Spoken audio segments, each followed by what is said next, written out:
The icons are finally facing some adversity. If you don't want to know what happened on yesterday's live feeds, now is your time to scroll. Almost immediately after waking up yesterday, an argument starts between Haley and Lala, where Haley is telling Lala that she's such a big bully and how much of a bully she is, and Lala's like, I haven't been a bully to you. Like, I'm not being a bully. And then the conversation, like, keeps going, and Lala tries to get some confirmation from people, and, like, Melody and Angela are not giving her enough, so she's like, shit, maybe I have been a bully. So Lala goes on an apology tour where she goes up to individual house guests and she's like, hey, I've heard that I've been being a bully. I'm really sorry. Like, I don't want to bully anybody. And almost everybody after that has been like, Lala, I don't think you're a bully. I loved your HOH reign, in fact.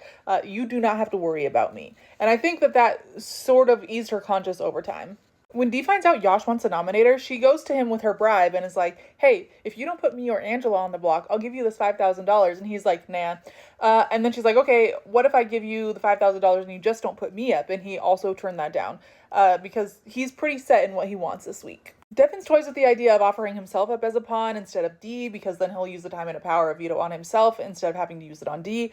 But he talks about that with Kamu, which is stupid because Kamu is starting to finally catch on that Dee and Devins are like actually really close to each other. I'm not sure how the house guests have not caught on to the fact that Dee and Devins are like this, but for some reason they haven't noticed this far. Yash ends up nominating Dee, Angela, and Haley, and while at first his target was Angela, after seeing that she didn't react too poorly, but Dee seems really affected by this nomination, he's kind of setting his sights on Dee. Now, this doesn't really matter because Devins is planning to use the diamond power of veto on Dee if needed.